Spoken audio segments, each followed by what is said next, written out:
And we are live. And thank you all for tuning in again. Today is Monday, June 24th. It is noon, and you are currently watching the Skill Building Monday Drawing Group here live on the Reinventing the Tattoo Network. I am your host for today, Jason Leeser, uh, and I will be hosting today's session. Uh, And if this is working for you, please let us know in the comments and in the chat. And please tag a friend who loves tattoos. And Guy Aitchison's Reinventing the Tattoo Community, where tattoos, apprentices, collectors, and the curious are encouraged to join in these live streams, real world events, to share and inspire and ultimately create better art and tattoos together. We beam out nearly every day, and with your help, have evolved into a quality network of amazing live and on-demand tattoo and art shows that have been receiving rave reviews. You can find Reinventing the Tattoo at www.reinventingthetattoo.com, and you do not have to subscribe right away. We do offer 3 options for you to go through and try it out before you decide to purchase a subscription. The option is to go through and take a sample webinar from the Reinventing the Tattoo Canon, where you get to go through and kind of take a quick little preview of what it's like to have a full Canon subscription. You can also go through as your second option and get some free advice from Guy Aitchison about your unique goals. Or the third option is to take a comprehensive tattoo history course from Jay Brown on tattoo history, which is unbelievably comprehensive. Will not be disappointed if you are a tattoo history nerd such as myself. Trust me on that, it's super awesome. At reinventingtattoo.com, you can also find a full event schedule with full weekly and special event live stream details. For example, if you wanted to hop into today's live stream, you could easily go to www.reinventingthetattoo.com, click on the event page, and you'll see a full Google Calendar pop up with links to the live streams for this show and all of the shows coming up. So don't be afraid to jump in and say hi and maybe show off something you're working on. At reinventingthetattoo.com, you can also find access to our Reinventing 24/7 channel, which is a lot like our Roku channel, which I'll be mentioning in just a minute. It's got about 13 different episodes playing at any given time, 24 hours a day, 7 days a week. And you can also find access to a whole host of professional development courses from over 20 world-class tattoo artists. Um, these are all on-demand seminars, so if you want to learn how to tattoo a skull like Bob Tyrrell, you can find that there. If you want to learn how to do lettering like BJ Betts, guess what? That's also there. Maybe those aren't your style and you want to do more stuff like Andre Malcolm. Well, guess what? He's also got on-demand seminars all available at reinventingthetattoo.com. You can also find us in both of the app stores, the Apple App Store and the Google Play Store, as well as our Reinventing the Tattoo YouTube channel, our Reinventing the Tattoo Roku channel, which I hinted at just a minute ago, which has 12 to 15 different episodes going at any given time, 24 hours a day, 6 days a week, and is available on all Roku-enabled devices. If you have a smart TV, a Roku TV, or a Roku device, guess what? You can pull up the Reinventing the Tattoo channel and stream it all live right there from your Roku-enabled device. You can also find us in all major podcast directories such as Apple and Spotify. Or you can do what most people do and just go to your web browser and do a quick search for Reinventing the Tattoo, and it'll pop up. It's all right there. Um, except for the book. The book is still currently out of print. Sorry about that. Nothing I can really do about that. If you do come across a copy of it for sale, please let me know. I would love to get my hands on another copy. Mine's getting a bit old and worn. Spine's starting to crack from different sections from reading it so often. So I'm always looking for another copy. Once again, if this is working for you, please drop us a comment in the chat area and please tag a friend who loves tattoos. Maybe it's someone looking to get their first tattoo, or maybe it's someone looking to break into the tattoo industry. We welcome all types and all walks and all levels. Please go through and tag everyone that you know that may love tattoos. We have a number of weekly staple shows we always encourage people to tune into. Starting off on Mondays at 9 a.m., we have Drawing for Tattooers with James Wisdom. We're going to go through and do a deeper dive into the basic drawing techniques and strategies and the fine art aspect of being a tattooer in this day and age. Uh, we go through and we discuss all manner of different topics from color theory to just sketching strategies and everything in between. And that's at 9 a.m. Drawing for Tattooers with James Wisdom. Following that show on Mondays at noon, we have the Skill Building Monday Drawing Group with Jason Leeser, where we get to go through and work on specific skills and talk about life as a tattoo artist. And maybe it's time management we discuss, or seeing, or ways to improve ourselves. Those are all skills. And today is this show is the perfect example of how to go through and build your skill sets up. Following today's show and this show at noon, at 9 p.m. on Mondays, we have a subscribers exclusive drawing group with Sandy McAndrew from the Reinventing the Tattoo Network. And this is only available for people that have a subscription to Reinventing the Tattoo. Whether it's the Reinventing the Tattoo Canon subscription or the Evolution subscription, or even if you just have a subscription to the Monday evening drawing classes, I can tell you from firsthand experience, having been there before and taken those Monday evening drawing groups for the better part of 2 years, that there is a notable difference between the work that I started out doing and the work that I'm doing now. Um, I credit all of that to the Monday evening drawing groups. It will really help push you to be a better artist. Every week we discuss something different in the Reinventing the Tattoo Canon, a skill set that, maybe we need to work on a little bit more. You're in there with like-minded people. It's a very welcoming environment. It doesn't matter what your skill level is. We're all there to learn and get better. So it's a great place to go through and do that. And that is 9 p.m. Monday evenings, a subscribers exclusive drawing group with Sandy McAndrew. Following all of that on Monday, on Tuesday, we have the Tattoo Weekly show with Gabe Ripley, Lauren Gregory, and Fawn Baker. And that's a great place to go to check out all of the latest news impacting the tattoo industry. Maybe it's new legislation or restrictions being passed, maybe it's new policies or procedures, all of that and a lot more. That's all available during the Tattoo Weekly with Gabe Ripley, Lauren Gregory, and Fawn Baker at 11 a.m. on Tuesdays. On Wednesdays at noon, we have the Tattoo Now show with Gabe Ripley, where we get to go through and do a deeper dive into the business aspect behind tattooing, whether it's marketing and advertising strategies, or maybe it's travel visas for artists that like to travel a lot. Maybe it's going through and streamlining your client booking process. All of that and a lot more. That's all of on Wednesdays at noon. Tattoo Now show with Gabe Ripley. And capping off the week on Thursdays at 6 p.m., we have the Tattoo Collecting 101 podcast with Fawn Baker, where we get to go through and share some of our stories about collecting tattoos and all of the adventures we've had along the way. Well, we do also have a couple of special events coming up, starting off with Hell City Tattoo Convention in Phoenix, Arizona, and the special guests that will be attending the Hell City show include Paul Booth, the Master of Darkness himself, Mike Cole, Tim McEwen, Ron Earhart, Amber Joy, D-Rock, my man D-Rock, Oak Adams and Anna Mia, Brian Geckel, Jimmy Cio, Pepe Carrere, Chris Mack, and of course, yours truly. I will also be in attendance at the Hell City, Phoenix, Arizona Tattoo Convention, doing tattoos all weekend long. Come join us. If you are in the Phoenix area and you're looking to get an incredible tattoo, by all means, take a look.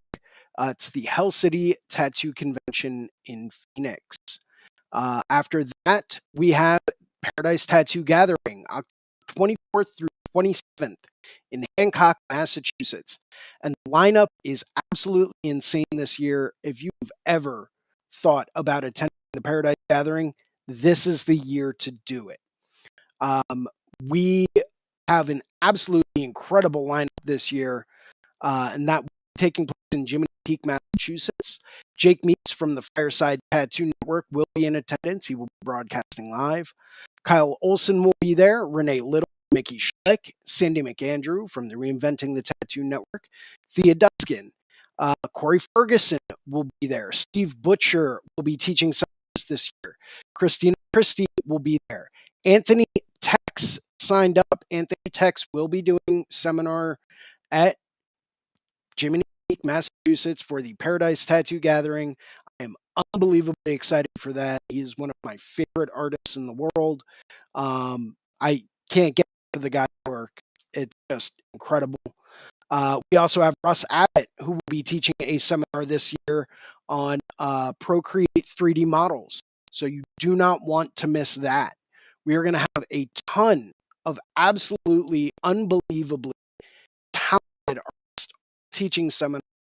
That's Paradise Tattoo Gathering, October 24th through 27th in Hancock, Massachusetts. It's definitely going to be one that you do not want to miss if you want to get better at tattooing. I'd like to go through and thank some of our sponsors, some of the people that make these shows happen. Start off, worldtattooevents.com, the largest, most comprehensive resource for tattoo events worldwide. They're constantly keeping everything updated. As we know, there are still tattoo conventions and events that are getting rescheduled as we live in this post-pandemic era. So if you want the latest, most up-to-date information on a tattoo convention or event coming to a city or town near you, maybe it's when you plan on visiting. Lord knows that's how I book all of my vacations. Take a look at worldtattooevents.com. Also, thank tattoonow.com. Technology tattooers, the leading edge professional development, management, and digital tools for tattooers of all levels. They're 100% competitive with any type of CRM, mailing list, or scheduling software out there. So if you're really looking to get the most streamlined way to get new clients in your chair, take a look at tattoonow.com. They will not disappoint you. They've been an industry leader for over 20 years. Would also like to go through and thank Guy Aitchison at guyaitchison.com. He is the founder and inspiration behind Reinventing the Tattoo. Go to guyaitchison.com where you can pick up a copy of his Biomech Encyclopedia, some of his tutorial DVDs. I believe he still has a couple of custom coil machines for sale, as well as countless fine art prints and the occasional oil painting, all for sale at guyaitchison.com. Would also like to say a shout out to our affiliates, and that is the Apprenticeship Diaries with Amy Nichols. It's one of my favorite resources to inform people about that are looking to become a tattoo artist and want to know what an apprenticeship is like, or even advice on how to get a good apprenticeship. Maybe you already are an apprentice and you're looking to understand what a good apprenticeship is about to see if you're in one that is good. Take a look at the Apprenticeship Diaries with Amy Nichols. You will not be disappointed.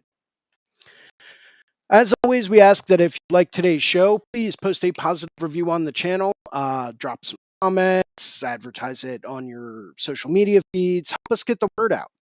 If you would like to host a Reinventing the Tattoo event, become a sponsor of our community.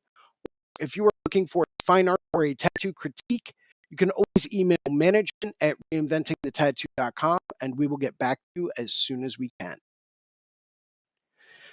Today's intro.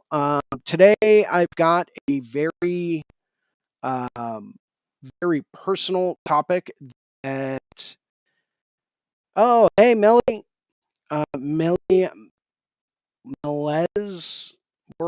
Mel's World. There we go. Sorry. Hey, from Vegas. How's it going? So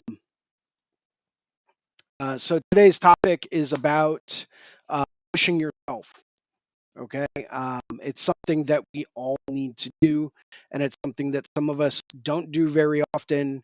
Human beings by nature have a tendency to get into a comfort zone where we go through and we like where we are and we like, what we're putting out and things seem comfortable.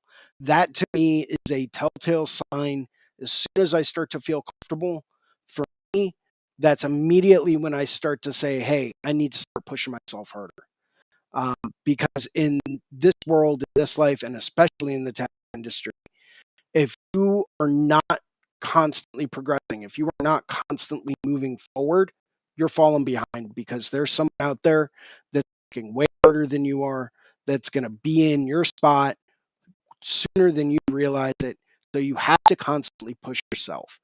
There's a whole bunch of different ways you can do that. You can try new things, right? New equipment, new programs, different styles, different tools, different techniques. Maybe you learned a different technique from one of your coworkers. You've been waiting on a good tattoo to try it out on. It's one way to get outside of your comfort zone and really help you become a better artist. You can also do some self critiques. Take a look at what it is you need to improve upon. And if you absolutely think that your stuff is phenomenal and you don't need to improve at all, and that you are absolutely incredible at what you do, maybe that's a sign.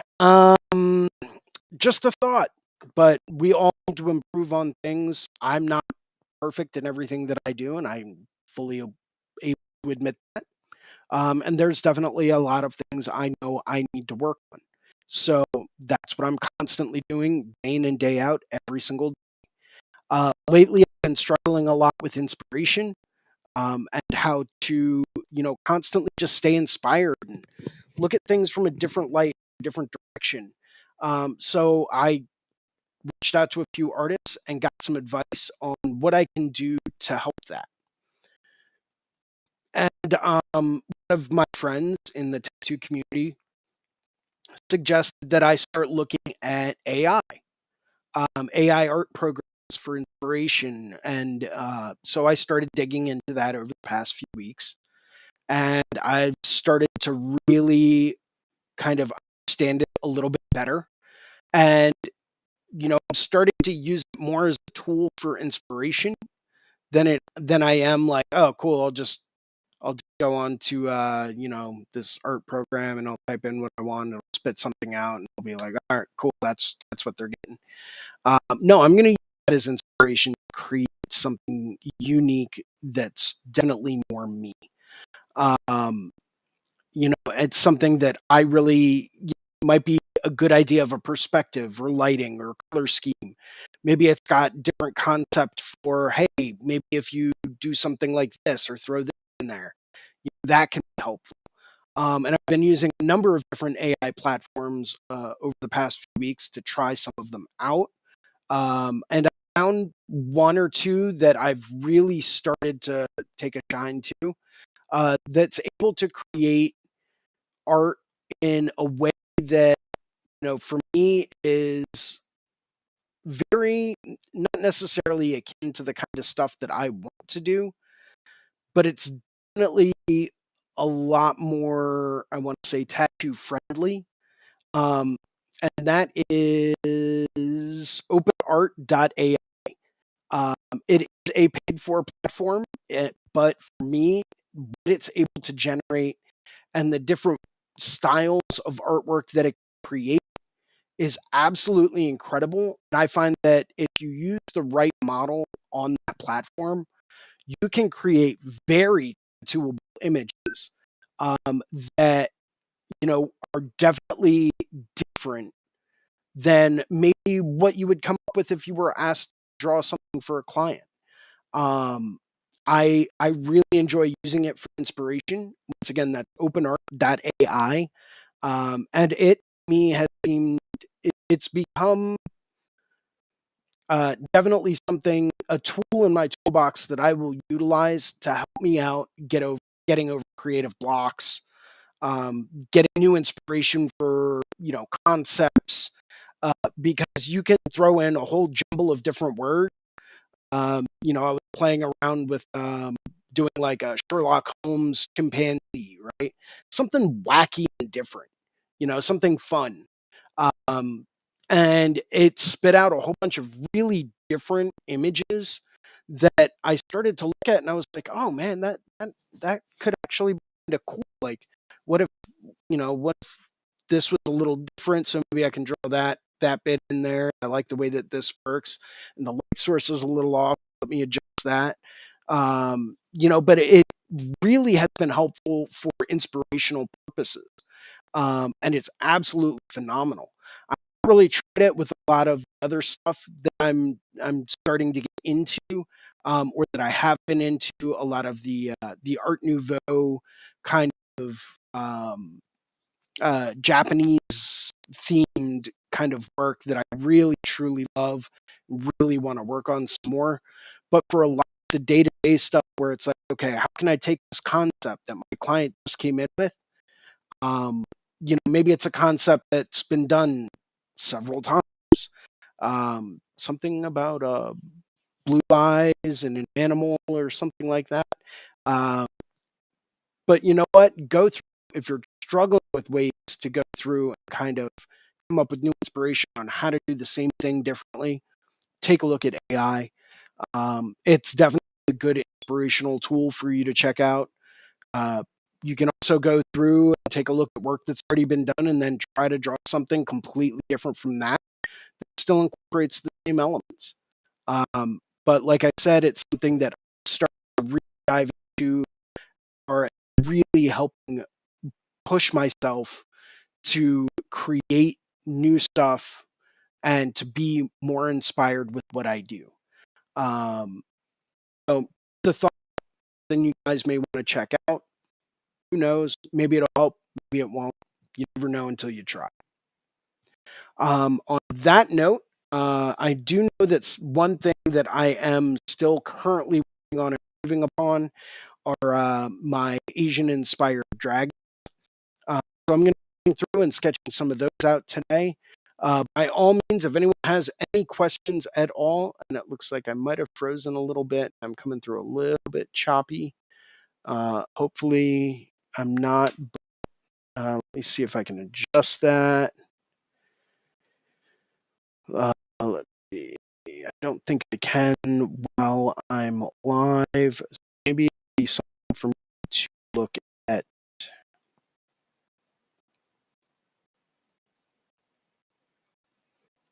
Maybe that'll help.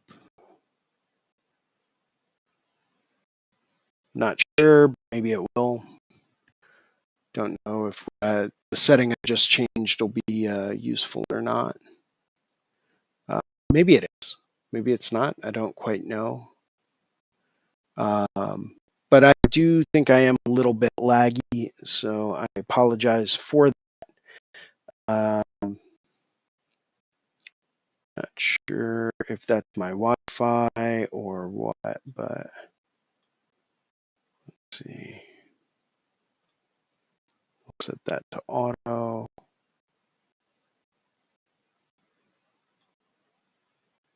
Yeah, we'll see how things go. Hopefully, I'm not super choppy, but I might be. I'm not sure.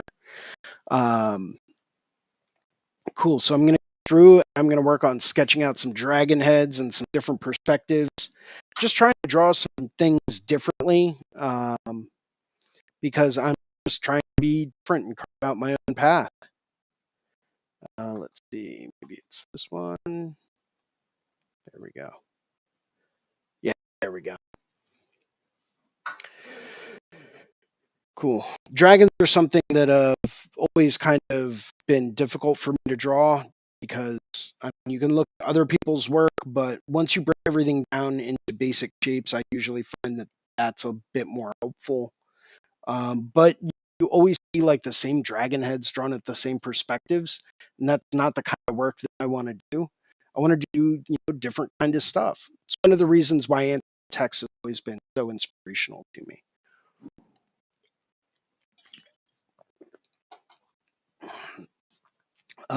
I draw dragon a bit differently than probably a lot of people out there. I come from a uh, very different kind of illustrative way where I always start out with a circle, just give myself a perspective. Just keeping like light, sketchy, nothing crazy, nothing. I'm not worried about anything being accurate.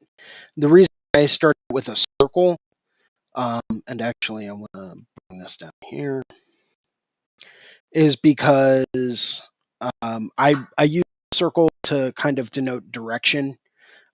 Which way do I want things to move, and where do I want things to kind of flow in a three-dimensional space. Because I'm working with trying to get different perspectives, circles and spheres always are cool with that. And I want to try to draw dragon head where you have more of the underbelly underneath it that's visible. So what I'm going to do is I'm going to start out with a curve that's kind of up on the upper portion of this little circle, kind of cutting it in half. Not even really in half, more in like thirds. Just kind of bringing that over. I'm going to use this as this edge, and I'm going to draw another one that's coming down from the top over here. And this is going to give me my my center point, my perspective. I'm actually going to rotate this over a tiny bit. And this center line is going to become very important later on. Same thing with this line that I've drawn here. It's going to become extremely important later on as I start to add in a lot of the other elements. But at this point in time, what this is going to show me is I've got this angle here, right? And I've got this angle here. Now, this one, this cross piece that I drew first, is definitely be important because that's going to help me keep everything parallel. For example, the top of the eyebrow ridge. It's going to help me denote where the jaw is, the opening on the bottom side of the jaw. It's going to help me keep the top of the nose and the nostrils all in line. And it's going to help show me where the where everything is basically going to line up. The dragon I'm going to be drawing does have a closed mouth. It's not going to have an open mouth because I don't want it to be super aggressive. I don't want it to be tame, but I don't want it to be super aggressive either. So I'm actually going to bring this down, create a new layer now that I've got some of that all mocked up. And I'm going to draw a couple of eyes. Let's do... I'm just going to draw an eye here and an eye here.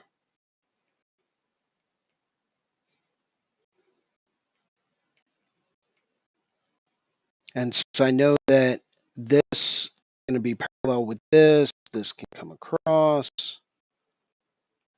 This can come over here. Now I know most of the eye on the right-hand side is going to end up getting blocked out a lot by the snout of the dragon. But I still want to make sure I've got that denoted anyway so that all of my other pieces fall into line. I always like to draw a cylinder for the brow ridge. That just helps me, once again, keeps everything proportioned, keeps everything in line, and helps me really focus on, okay, if this is the brow ridge, I know I want to have an ear back here.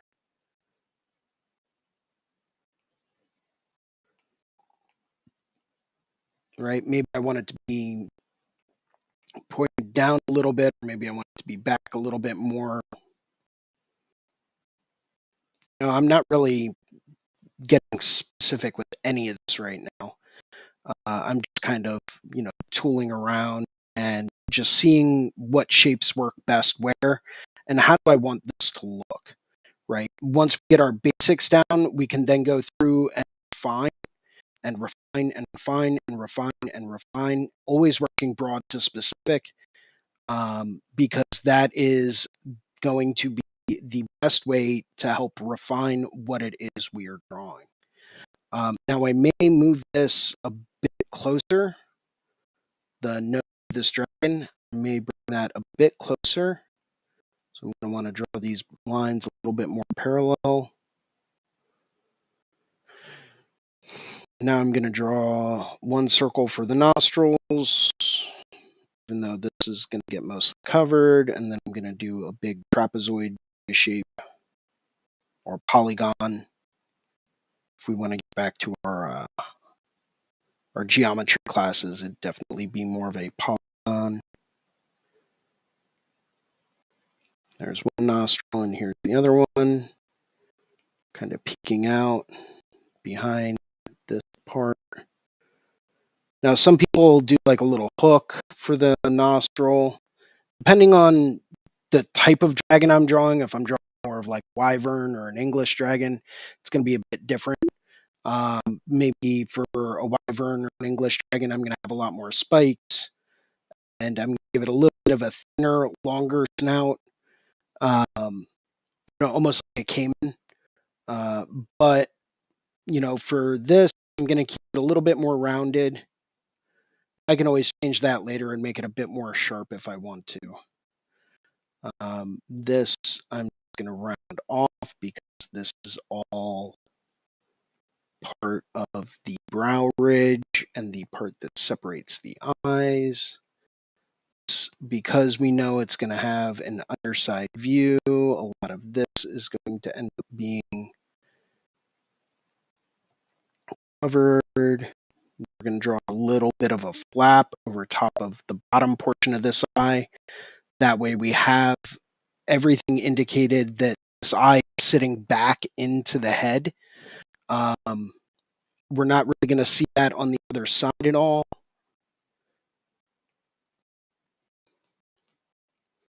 Now I'm going to go through and utilizing my parallel line structure. I'm going to find the edge where this bottom jaw would kind of curl down.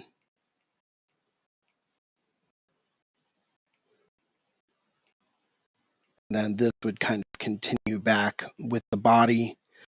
Common mistake people make when drawing Asian-inspired dragons is they don't include the neck portion on the bottom side of the head to show where those belly scales kind of originate.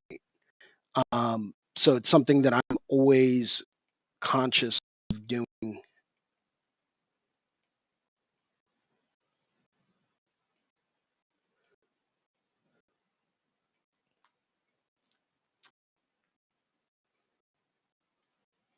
I'm always trying to stay conscious of different things and how does this look and is this at the right angle, to kind of show exactly what it is I'm trying to illustrate. This will be the mouth. We've got a cheekbone over here. So we're just going to kind of draw a little bit of an oval or a circle and kind of accent that. And then that'll come up here. And you can start to see our dragon taking shape.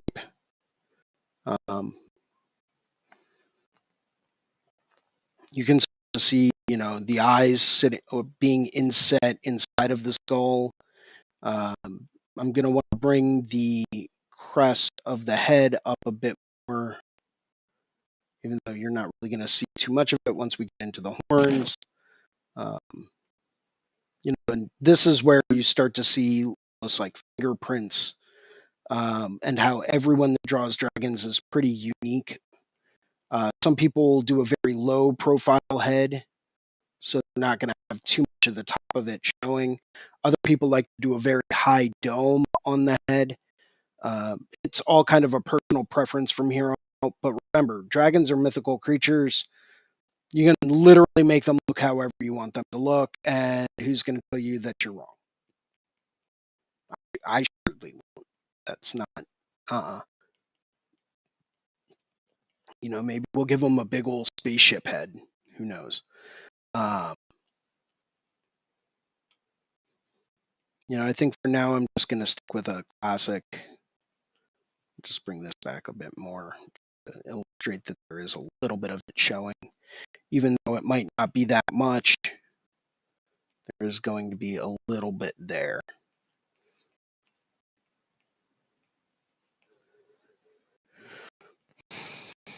And we'll have the mouth kind of ending right by where the ear is. So we'll bring that back a little bit more, maybe bring our cheekbone up a little higher and back down.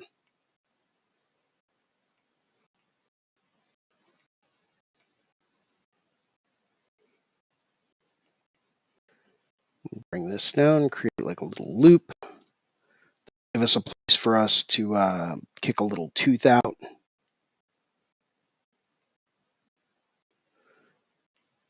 You know, on the underside of the dragon, you're going to see a lot of the belly scales that are on the soft palate, just like you would if you were looking at an alligator or crocodile.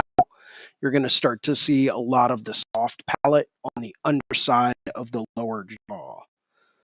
I believe that would be the mandible, but I don't really know some of the technical anatomical terms. So I don't know if alligators and crocodiles have mandibles, but it's where it is. It's that soft piece right at the bottom of the mouth. And that's where you're going to start to see a lot of these belly scales originate. Now I'm going to go through, choose a darker color, maybe a darker green. Now is when I'm going to start to go back through and refine some things. And I'm still going to keep it kind of rough, just because I know that I don't have all of the elements roughed in that I need to have roughed in, but I've got a pretty good idea of where they're going.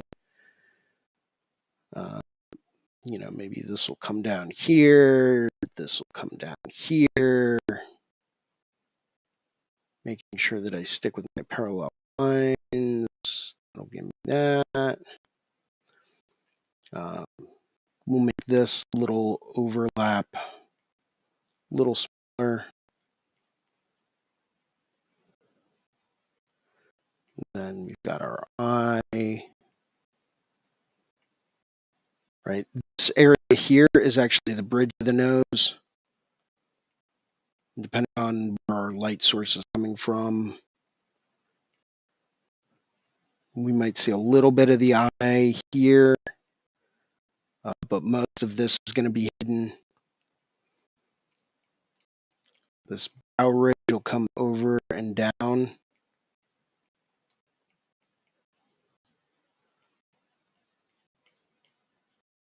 And then connect to the top of the head.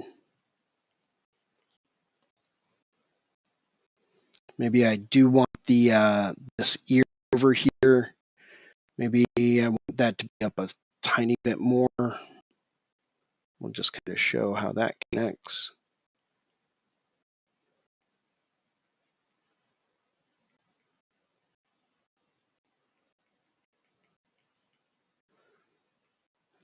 And we'll drop this down. I always like to give dragon ears like a little notch in them, almost like they were punched labyrinths. Show some grit. Maybe take a little couple of slices out of it or something. It's got like a little notch missing up at the top too. That'd be cool. I mean, not if I was a dragon, that would kind of suck. If like my ear looked kind of notched and worn, like someone was chewing on it. But I'm not a dragon. At least I don't think so. So this is going to come up.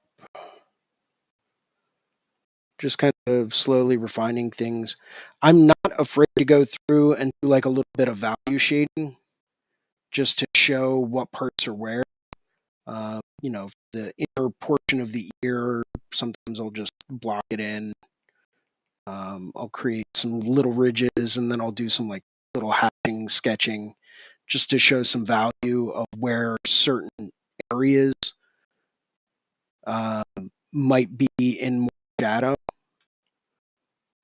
It just helps me keep on top of, where do I want my light source to be coming from, what areas are moving backwards, what areas are moving forwards, how do I want this to look in the long run.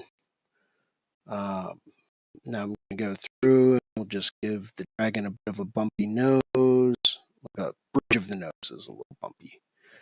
Now we're coming up to the nostril. I always like to give dragons low profile nostrils that are definitely wider than they are long. Uh, hmm.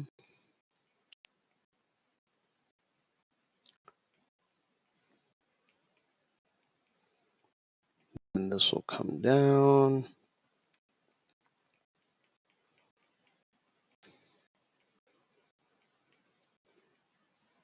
I always like to block out and try to make sure that your angles here,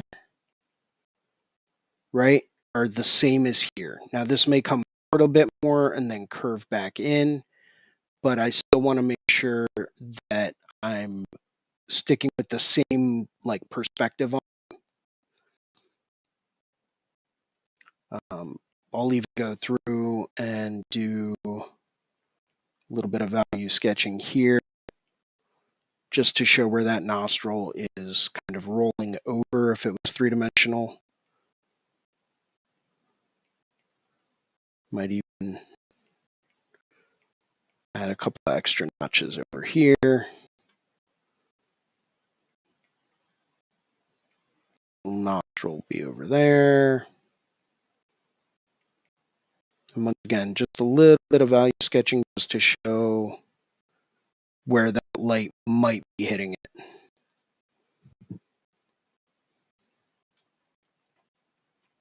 We're not going to see too much of the top of the snout of the dragon.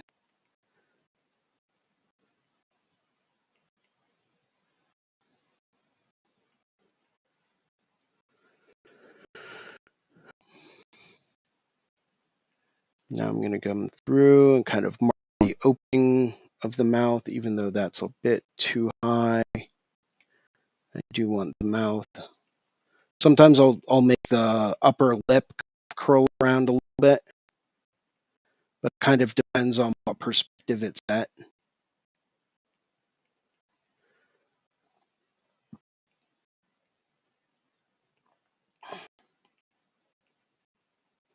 Sometimes I'll just leave it be and I'll just do, pretty much straight lip. Just so that I have an idea of how, where that's going to end up being, to show a little bit of the perspective.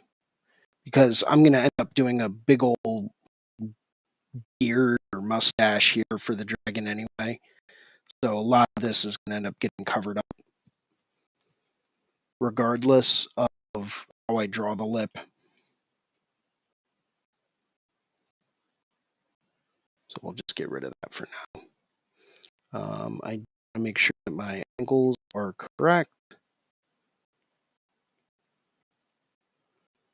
That'll be good.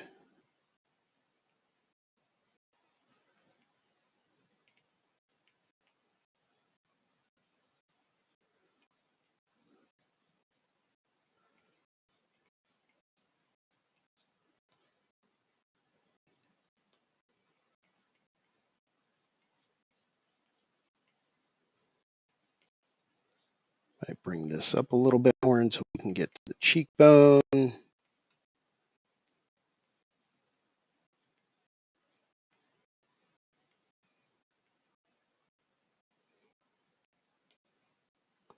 then we've got our mouth back here.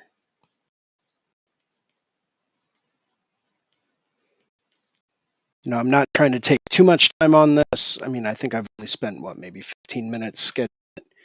If by 10 minutes of working on something, I'm not a fan of it, I'll take all of the layers that I used to create it, I'll group them, and then I'll turn them off, create a new layer, and I'll start again. Because if I'm investing more than 15 minutes into something, it better be what I'm envisioning, and it better be along the lines of what it is I'm trying to ultimately achieve. If it's not, but it could still be useful, I'll save it for later. I'll just hide those layers, maybe come back to it in a week or so and, you know, finish it up for a different, project, maybe painting, maybe it's a sketch, go in a sketchbook, who knows? But typically speaking, if I spend more than 15 minutes working on something, I'm going to want to go through and see it through to the end. If I'm just doing quick little speed sketches with it, cool, whatever. I'm just trying to explore perspective to see what would look good or what would look good or, you know, anything of that nature. Uh, to see if maybe it's going to fit in the project that I'm sketching out for. But I always try to stick to maybe 10 to 15 minutes max if I'm doing some sketching for a tattoo. And if it's not what I like, I'll edit it and start again. And then I'll spend another 5, 10, 15 minutes doing a different perspective. Then after that, maybe a different perspective. Maybe I want to curl this part down. But say I go back through at this point and I'm looking through my notes and the client says that they want a dragon that's still kind of peaceful, but maybe it's flying down, right? Maybe they want the head of the dragon up on the deltoid and bicep area, and they want the rest of the body coming down. Well, then I would go through and I would switch perspectives and I would switch the angle at which I'm drawing this dragon. This dragon is going to be showing a bit more of the underbelly. So it's going to look like it's flying a bit more upwards than it is flying down. Now you could angle it down like this, but that wouldn't really make too much sense. Not with the amount of underbelly of the dragon that you would be seeing.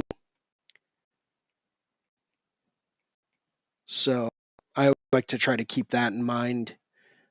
If it's just for me, say for an art project or painting, and I've got whole documents on my iPad just dedicated to dragon heads. Here's a couple that I sketched out. Let's see. I've got that one. That was a sketch. That was a sketch. That was a sketch. Another one. Another one. Try to keep them, 10, 15 minutes, and just see if they're turning out the way that you want them to turn out.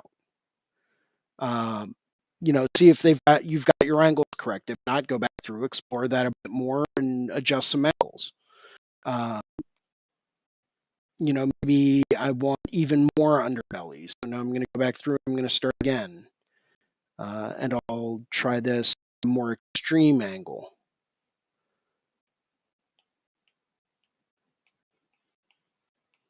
Always start off with a big light brush. Just keep it sketchy,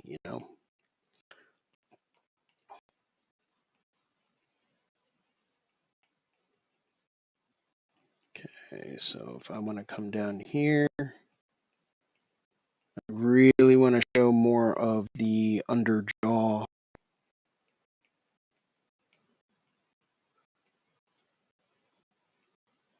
The eye is almost not going to, that far eye is almost not going to be visible at all. Cylinder at the top.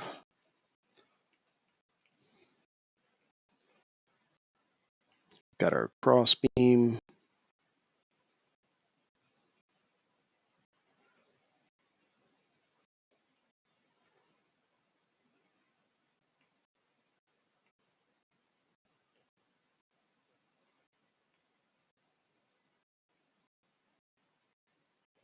The bottom of the chin.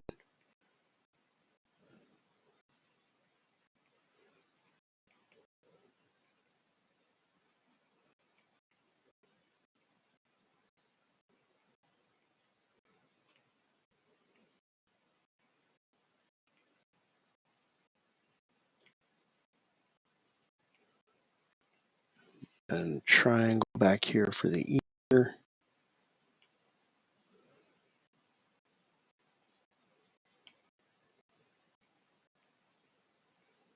This is going to be the upper lip.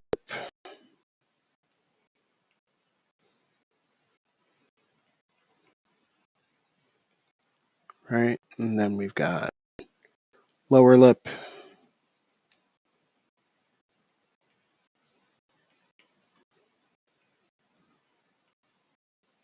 So that you won't be seeing.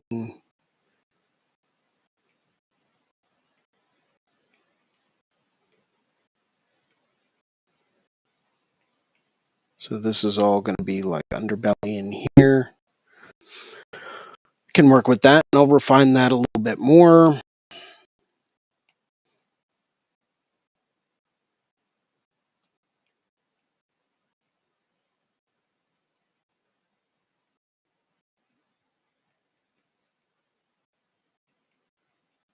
And then this will be a little nostril guy.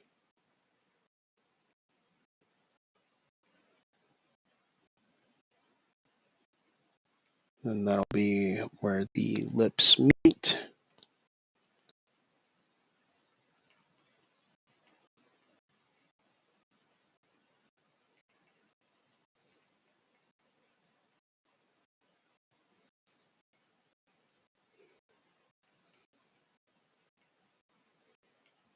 It'll be an eye.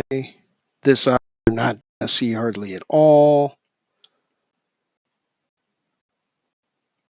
But you will see some of the brow ridge coming up.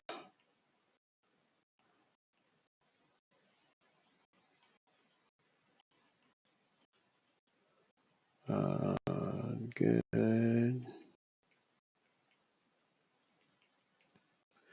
So maybe 10, 15 minutes on each little sketch. And that's only because I draw kind of slow. I know some artists out there won't even spend 10 minutes on a sketch. They'll only spend maybe 5. And if it's not the way that they're envisioning it turning out, they'll scrap it and they'll start something else, after only 5 minutes. But either way, it's a good practice to go through and just work on speed sketching and just try to go through and try to draw whatever it is that you're trying to draw, at least the essence of it, as quickly as you can, because time is money at the end of the day.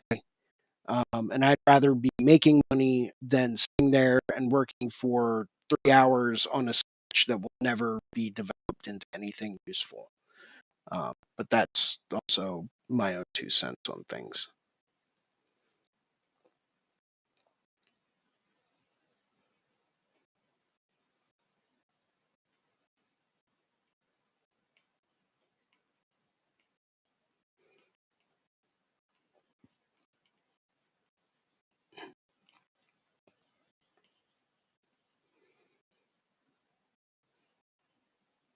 Maybe some whiskers, chin hair,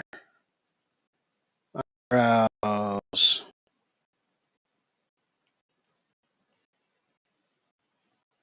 Maybe I'll give this one more of like a tiered head. Though you're not going to see too much of it, but it doesn't matter.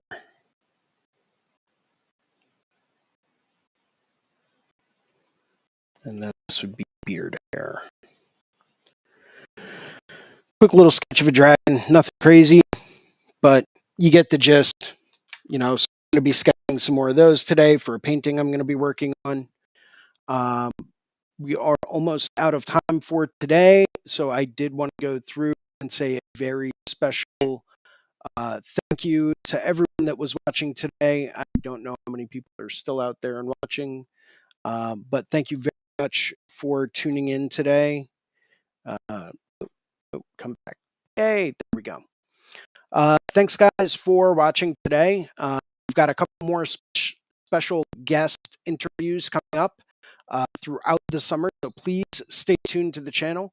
Make sure to hit that like and subscribe button down at the bottom of the page, that way you can stay up to date for all the latest artist interviews. I've got a number of people that I'm going to be lining up for some interviews today. So, yeah, thank you very much for watching. I hope everyone has a wonderful day, and make sure to keep those hands busy.